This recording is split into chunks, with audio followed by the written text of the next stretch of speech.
সুস্থতা আল্লাহ তাআলার অনেক বড় একটা রিজিক। যখন আপনারা অসুস্থ হবেন তখন বুঝবেন যে আসলে সুস্থতা কি জিনিস বা কত বড় নিয়ামত। আসসালামু আলাইকুম, welcome to my new blog. তো ঈদ ভাইবস ব্লগ আজ আপনাদের সাথে শেয়ার করবো। এটাই আমার ঈদের লাস্ট ব্লগ।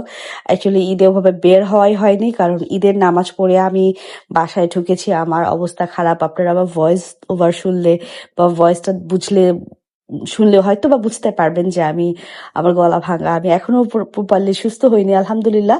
তারপরও বেশ এখন আগে থেকে অনেক বেটার। তো আমরা চলে গিয়েছিলাম একটু মেরিনা মলে। ওখানে অ্যাকচুয়ালি মুমিত গেম খেলতে চাচ্ছিল।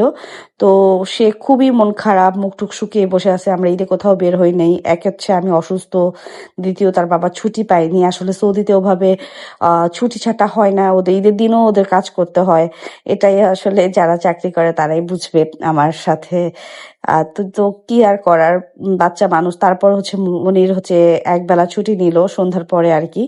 তো এই যে আমরা চলে গেলাম মেরিনা মলে। এখানে আমি একটু যেতে যেতে একটু গাউন দেখছিলাম। একটা সময় মেরিনা মলে প্রচুর আসা হতো যখন মুমিত ছোট ছিল, আর আমি সৌদিতে যখন থাকতাম অনেক আগে, সেই 2015-16 কথা বলছি, তখন এই মলে মুমিতকে নিয়ে আসতাম। মুমিত হচ্ছে দোতলায় কিছু রাইড ছিল, ওখানে চড়তো। এখন নিচতলাও এরকম রাইড করেছে।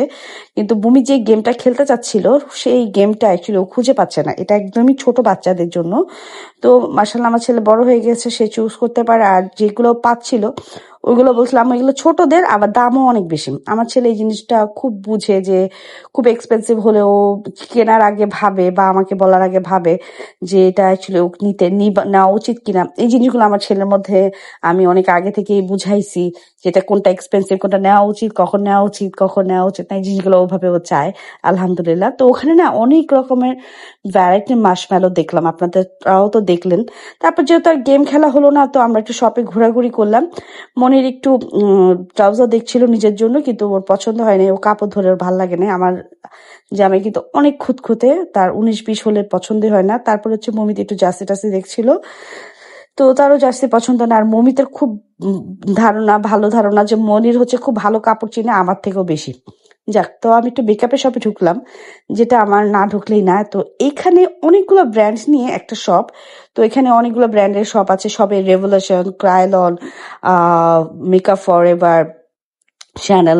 স্পেশালি আমি একটা প্রোডাক্টের নাম বলবো। রেভলিউশনে যে আইশ্যাডো প্যালেট গুলো আমরা 1000, 1500, 2000 মধ্যে পেয়ে যাই, এখানে ডাবল থেকে ডাবল প্রাইস ছিল। আমি একটু শক হয়েছি, এবং এখানকার পিগমেন্টও ভালো ছিল, কোয়ালিটি, এবং কিছু কিছু আইশ্যাডো প্যালেট এগুলো আমি বাংলাদেশে দেখিনি। তো এই জন্য অনেক এক্সপেন্সিভ লাগছিল এক, আর quality was very good, but আমার কাছে অনেক বেশি এক্সপেন্সিভ লাগছিল। যাক, তো আমি শ্যানেলও কিছু প্রোডাক্ট দেখে বের হয়ে যাই। তো আমরা অ্যাকচুয়ালি গেলাম হচ্ছে আলবাইকে। তো আলবাইকের এই সাইডটা খুব সুন্দর, নিরিবিলি।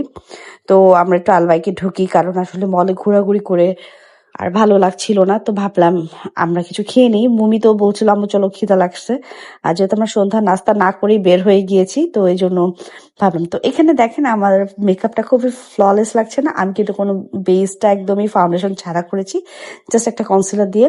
কিন্তু মাশাল্লাহ খুবই ফ্ললেস লাগছে, আলহামদুলিল্লাহ আলহামদুলিল্লাহ। তো এখানে আমরা হচ্ছে খাবার দাবার অর্ডার করেছিলাম, একটা ব্রুস্টেডের ফুল 4 সেটে যেটা থাকে ওইটা, আর হচ্ছে একটা বার্গার নিয়েছিলাম মমিতের জন্য। আমরা অনেক বেশি নিতে চাচ্ছিলাম না, কারণ আমরা চাচ্ছিলাম যে এত বেশি না খাই, কারণ আসলে বাসায় এসে আবার খেতে হবে রাতে।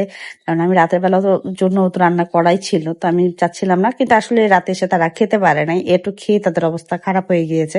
তো আলবাইক থেকে বের হয়ে গেলাম। তো বের হয়ে আমরা চলে যাচ্ছি কর্নিশের দিকে। আমার খুব পছন্দের একটা কর্নিশ, দাম্মাম কর্নিশ। এটা তো আমি এতবার এসেছি, আর এখানে মমিতার এত এত ছবি, এত এত স্মৃতি, সবকিছু মিলিয়ে অনেক পছন্দের একটা জায়গা আমার। আর অ্যাকচুয়ালি সৌদির দাম্মামে আমি অনেক ঘুরেছি, আলহামদুলিল্লাহ, 2015-16-তে। তো এই জায়গাটাতে আমার লাস্ট টাইমও আমি এখানে এসেছিলাম। আমার বেশ ভালোই লাগে এই জায়গাটায় আসলে, আমার মনটা খুব ফুরফুরা হয়ে যায়। এই সাগরের পার, তো অনেকে ভাবতে পারেন সাগর এরকম কেন, কিন্তু দাম্মামের কর্নিশটা এরকমই। তো এখানে মমিত হচ্ছে এই রাইড গুলা চালাচ্ছিল, এগুলো হচ্ছে ইলেকট্রিক বাইক। তো তারা একটু বাবা ছেলে মিলেও এটা একটু রাইড নিচ্ছিল। এগুলো হচ্ছে মিনিট হিসাবে ওদেরকে পেমেন্ট করতে হয়। তো ছেলে একটু ঘুরলো, এটা ঘোরাতে তার মনটা বেশ ভালো হয়ে গেল। তো বাবাও একটু রাইড নিল, তার মমিতের বাবা। তো এখানে ছেলেটাও ঘুরছে, আমি আবার ছেলেটাকে দেখছি সে যেন ব্যথা ট্যাথা না পায়। তো সবাই মার্শাল্লাহ বললেন আমার ফ্যামিলির জন্য, আমার হাজবেন্ড, আমার বাচ্চা, আমার জান বাচ্চাটা, ওরও একদমই চেহারা টেহারা একদম শুকাই গেছে, ওরও শরীরটা খুব একটা ভালো নয়। তো কেন জানি না আমাদের খুব তাড়াতাড়ি নজর লেগে যায়, আর নজরে আমি খুব বিশ্বাস করি, স্পেশাল আমার ছেলেটার নজর লেগে গেছে আবার। তো এখানে ছেলে রাইড চালাচ্ছে আর আমরা হচ্ছে এখানে বরাবরই একটু বসে বসে গল্প টল্প করছিলাম, কথাবার্তা বলতেছিলাম, কি আর গল্প করবো, সব ছেলের গল্প। আমাদের আর কোনো মানে রোমান্টিক গল্প টল্প আর নাই, সব ছেলের আলাপ। তো এখানে আমি বলছিলাম আমার হাতটা ধরো, আমি একটা সুন্দর একটা ছবি তুলি। আমার জামে সেটাও পারে না, মানে কি বলবো, মানে আমার মাঝে মাঝে মন চায়। যাক, তো মমিত হচ্ছে এই দাব্বাবেও উঠবে, মমিতের হচ্ছে এটাও মানে খুব ইচ্ছা করতেছে, সে বাবাকে ডিমান্ড করতেছে। তো ফাইনালি হচ্ছে বাবা কথা টথা বলে আর আমাকে একটা ভুট্টা কিনে দিল, তুমি এটা খাও।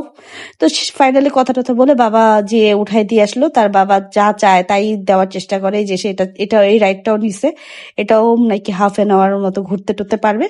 তো এই তো ঘোরাটোরা শেষ, বৃষ্টি বৃষ্টি ভাব চলে আসছে, মানে বৃষ্টি শুরুই হয়ে গেছে। তো আমরা ওভার কল করলাম, ওভার কল করে আমরা বাসার দিকে চলে আসলাম। তো সব মিলে খুবই ভালো লেগেছে, অল্প সময় কিন্তু আলহামদুলিল্লাহ খুব ভালো কেটেছে। এই ছিল ব্লগ, সবাই ভালো থাকবেন, আল্লাহ হাফেজ।